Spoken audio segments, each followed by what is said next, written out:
My name is Bushman. I'm a senior scientist from Lockheed Martin.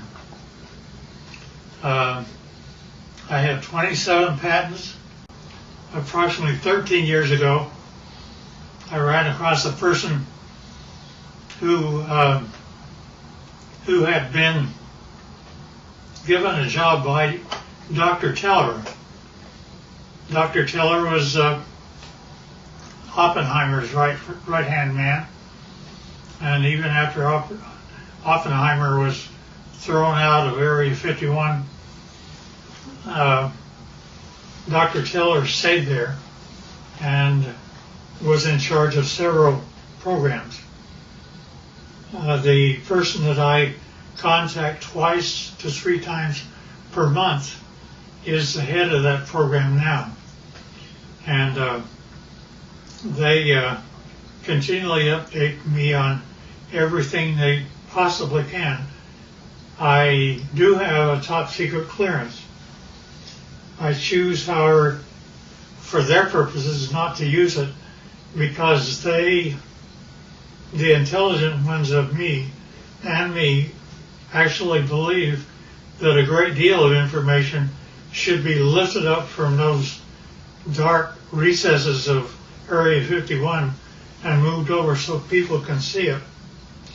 So that's what began about 13 years ago.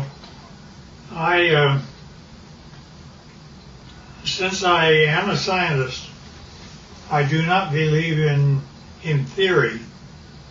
I basically say, follow the data, theory be damned. If something can't verify by a physical test that something is true, then I do not care to accept it in that I present.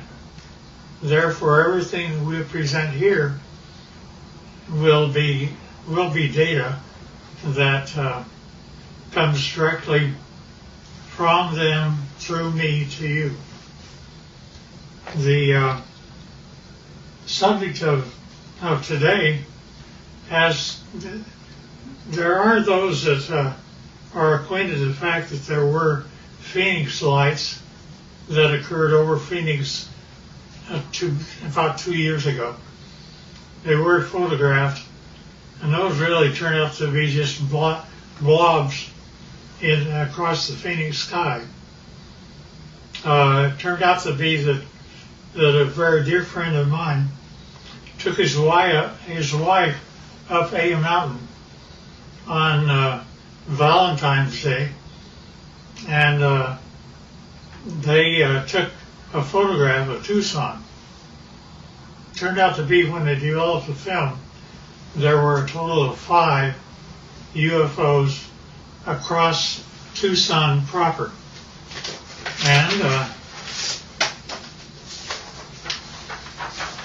this is Tucson as they saw it. Can you get that? So here's the picture of Tucson as he had it.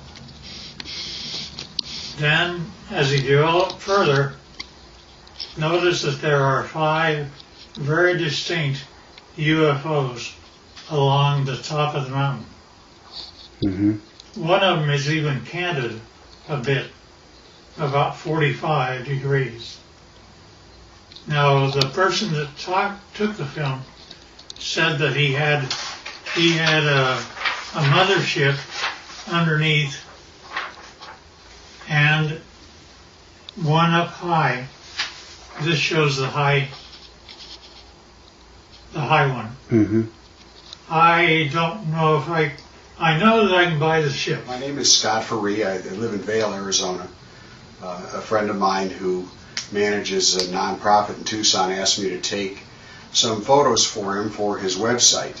And he was looking for a sunrise picture of kind of the skyline of downtown Tucson.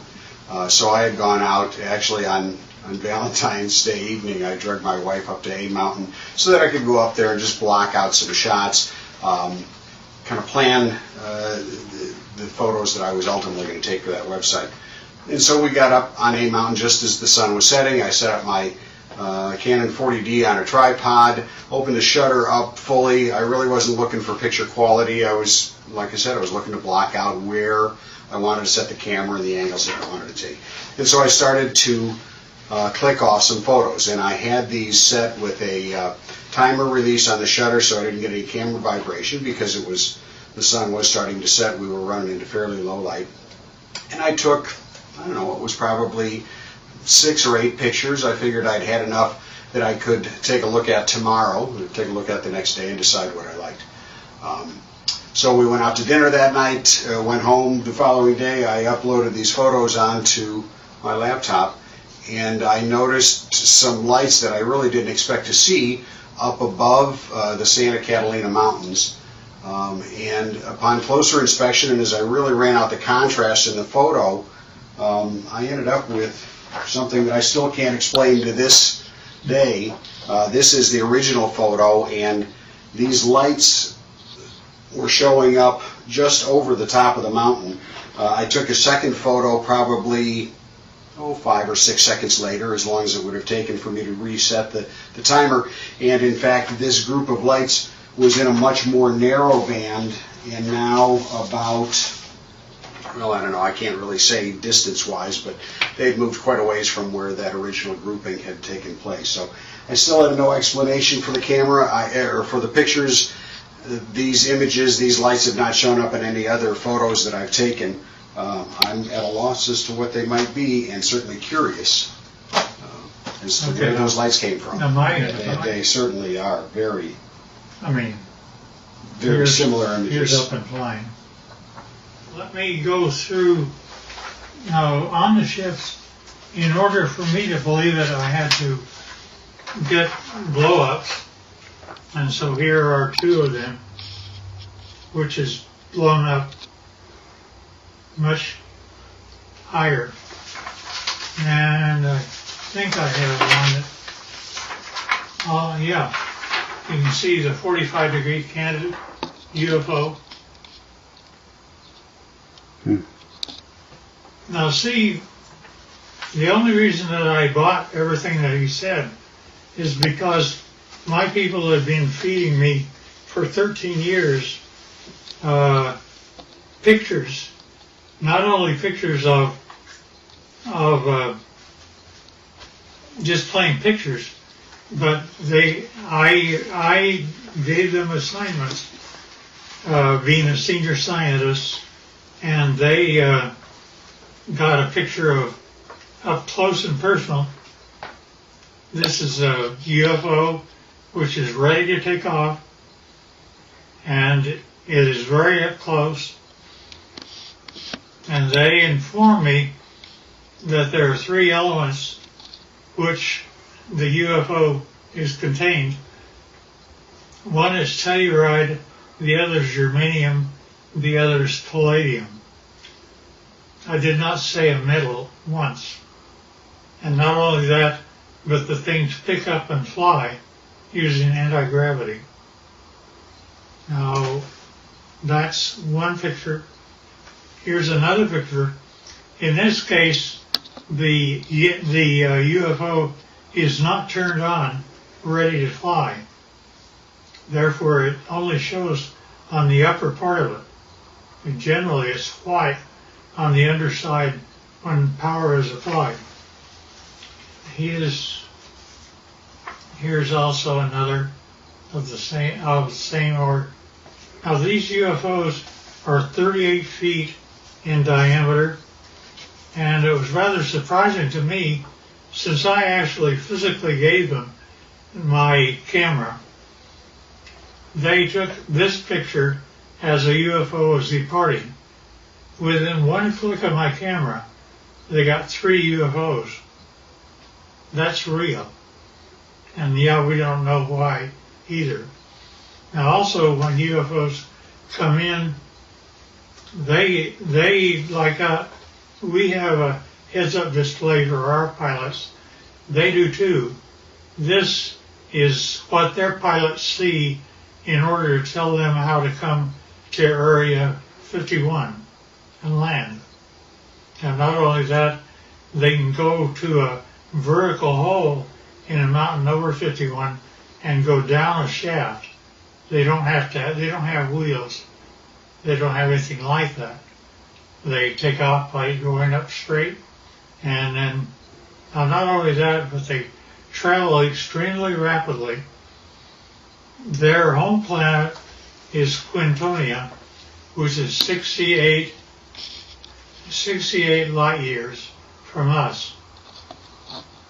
They, to my surprise, when I asked them how fast they take to get from that, it should be 68,000 years to make it according to Einstein. But they're able to make it to us in 45 years. So I gave them an assignment to photograph the planets from space as they were coming back. And they did that. And you see Jupiter and Saturn and Mars and Earth as it's seen by UFOs. And here's another. Now, we aren't going through motherships or anything like that.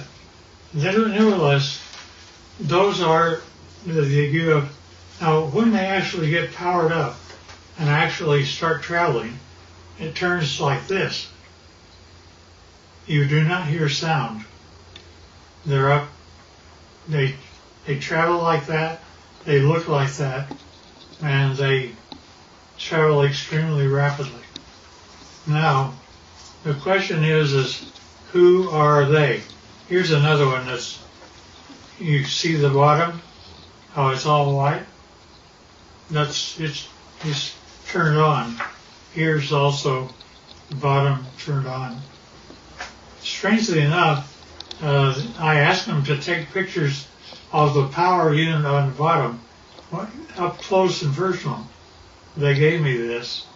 I don't know what this means. That's when my camera actually looks into the power center of the UFO. Now, I asked them to tell me about who was flying these things. He therefore said, fine, they're approximately 5 feet, 4.5 to 5 feet tall. They had one or two of them around it that were 230 years old, and we have a total of at least 18 that exist and operate with our facility as Teller set it up. Now notice the eyes are different, nose are different, but they do have 5 fingers, 5 toes, 2 eyes, and rather strangely enough, I asked him how they communicate. He says, well, it's like this, boy. You all of a sudden have a question in your mind. You walk into a room with one of them, and all of a sudden you find yourself giving the answer to your question in your own voice. They're able to use your own voice by telepathy to talk to you. And I said, fine. Now that's how they look front. But when you turn around and look at the back, it's like that. Now notice that they have 3 backbones. They're actually cartilage. Nevertheless, it's a much more efficient system as ours. They also have 3 ribs in their system rather than more. This is also the back side of an alien. Here's a 45-degree look.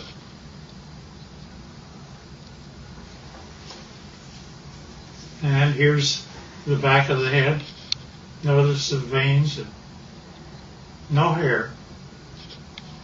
And now when we talk about aliens, I pushed the issue, and he said, well, there's kind of 2 groups of aliens. he divided them, they divide them into two groups. One group he calls, it's like you have a ranch. And you have a ranch and you find that one group are your wranglers that know how to wrangle your cattle.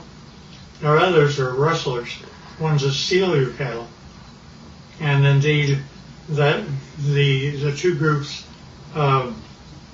do act differently. To the ones that are wranglers are much more friendly and have a better relationship with us. Here's the other side of the alien too. Now also notice that their feet, where they have 5 toes, the toes are joined together like a frog, and yet they are dissimilar. Now there was a surprising occurrence, and that is my friend had one of them that was a friend, and he died here. And 10 days after his death, I was out visiting my buddy who's in this picture. And if you look very close, you can see that his friend is in spirit form and right over his left shoulder. You can also see that the fingers are long, that there is something. We have an expression that basically say when a person dies, they stay around their body for 3 days and then go off, and they basically have the same thing that happens to them. Now, with respect to the alien craft, we have American citizens which are suited up like this, and they are working on UFOs 24 hours a day, and we're trying to learn what to do. These are 2 guys, 2 American citizens, and they're trying to protect themselves against germs and things like that. And here's another view of them. And here's another one. There's an upper part of a UFO and a lower part of a UFO. This is the upper part, and it's just one of them up there. They have, generally we give them suspenders so that if they start floating, they don't have gravity on the inside. Somebody can grab them and pull them over to the side. And this is the home planet that they come from, which they call Quintonia. Now notice that the hand, that's an alien hand. Notice that that the fingers are longer than ours by quite a bit, about 30% longer, and that's just the way they're put together. Now, at any rate,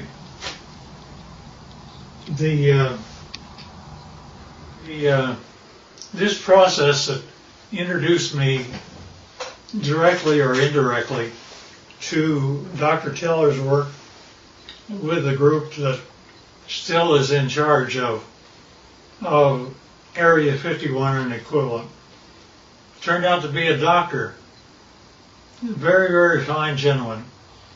And I was carrying on a conversation with him. He saw how the subject was going, so he simply said, well, you need to know what I did one day.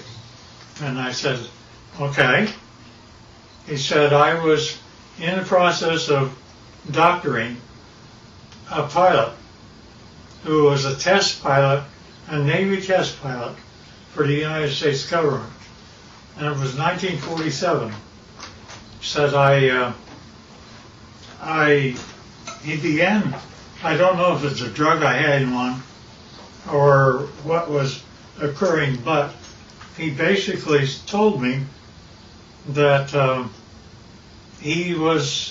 the radar group, had found a blip out over New Mexico, and that they would like to assign me to go out and check it out. So he said, fine, I'll do that. And he got the fastest airplane that existed then, which was propeller at the time. And it was fully armed and all the rest of those things. Nevertheless, he was out flying, and he found the item, and he immediately communicated back, and he said, I wish authority, first of all, I want you to tell me, are there any other airplanes flying? Are there commercial or anything else around other than he and I? Said, just the two of you. And he said, fine. Second thing I want to know is, do I have authority to shoot it down? I said, why do you want authority to shoot it down? He says, because I am flying the fastest thing that the United States can make, and he's beginning to leave me. Therefore, I know he's either a friend or an enemy, and if he's leaving me, he's an enemy. Therefore, I wish authority to shoot it down. The commander said, fine. He granted him authority. He pulled in. He shot him down. He came down. He flew past and saw that there was a road on the one side of a fence area. He came down and landed his airplane. Hard to do, but he did. And then he cut across the fence. One of them, the door was open. One of them was out walking around. But he didn't care about that. He cared about what the vehicle was. So he went over, and rather strangely enough, when he ducked down, because they're only 5 feet high, he saw that he could see through the walls. Not only that, but as he stepped in, the floor was spongy. He looked at the three that were there, and they were dead. He knew they were. He'd killed them. But he also knew that the military would come, and he had put up with those guys for a long time. So he went back across the barbed wire fence, got in his airplane, and took off. Therefore, he was never briefed out at all. And he didn't give my friend authority to allow me to know what his name was. I know, but I won't reveal it. Both of them should have been gone for a long time. Nevertheless, so when I got up with my contacts in Area 51, I brought up that story, and they said, well, that's totally true, but we can't say it, you can. And that's how they've kept me all this time, is I can talk about it, but they can't. I do, because of some very good reasons, keep things within control, but I don't want us to fall behind the Russians and Chinese. And the problem I have is that Area 51 is working with both the Russians and Chinese right now. And trying to make UFOs, they have, there's been a total of 39 United States citizens that have lost their lives trying to reverse engineer UFOs. And Well, the last one I heard of was a year and a half ago, where we lost 19 lives in one test. They actually wanted to bring various flying craft near the UFO, and the UFO defended itself, and 19 of our people died. Now, they kept giving me things rather than, they would give me pieces of UFOs, and I would come to my laboratories. I had the laboratories of Lockheed and every place else, so I would do that, but I would get pieces of UFOs.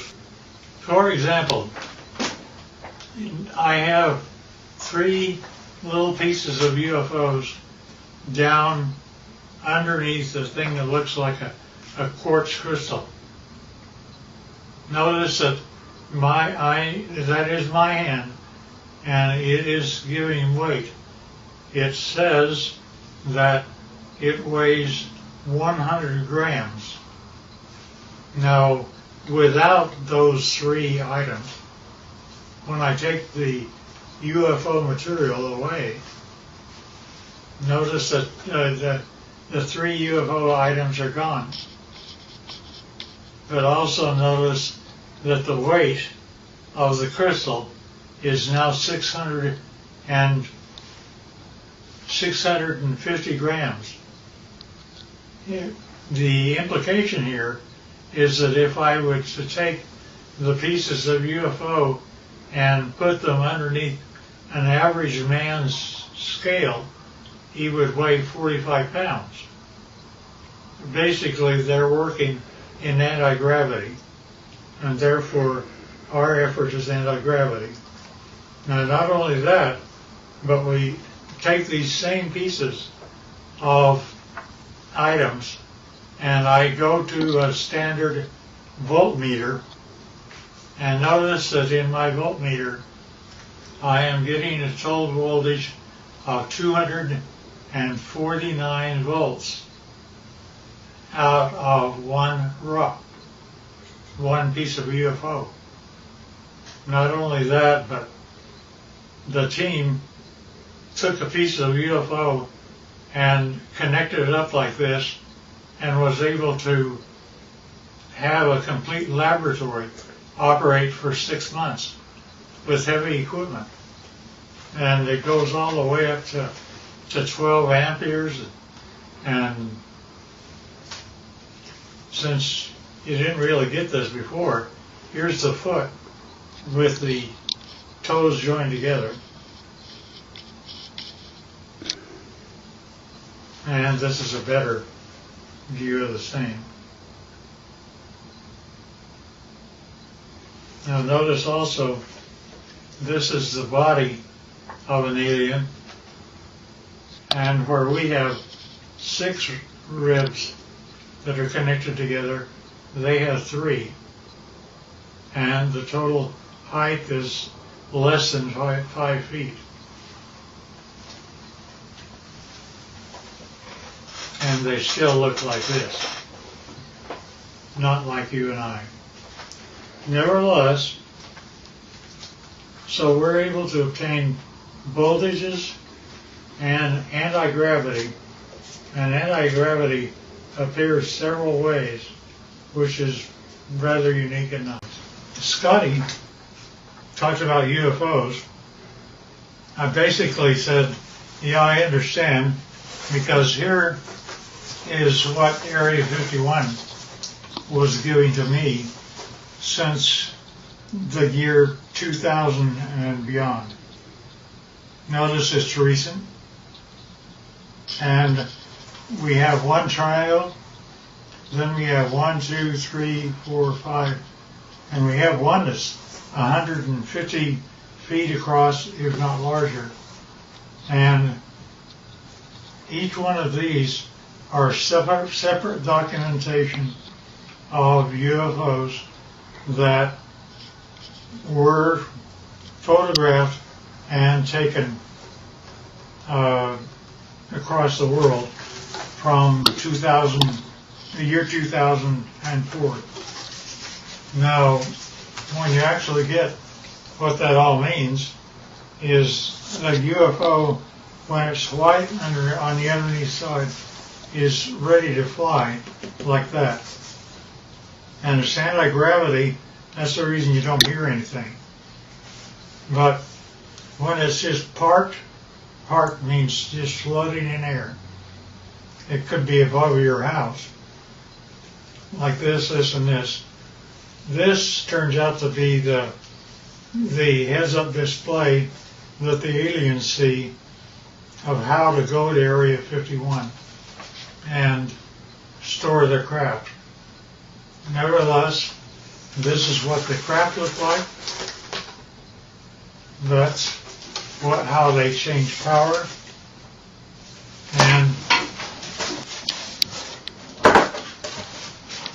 And notice that here's an egg-like thing, but it's standing on end only because it has no gravity itself.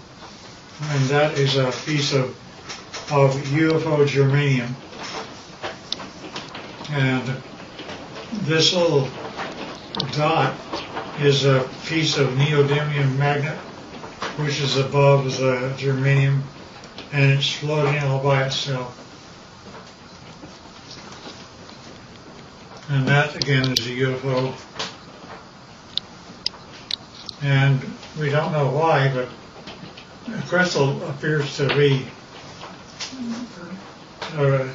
colored rose, and we can't figure out why yet.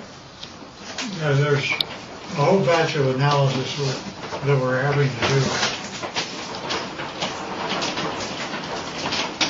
Alien, side view, front view, top view, line.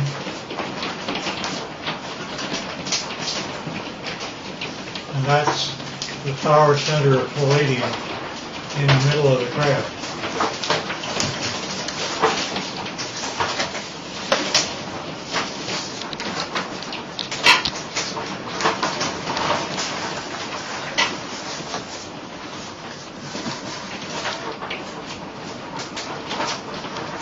In case I missed anything.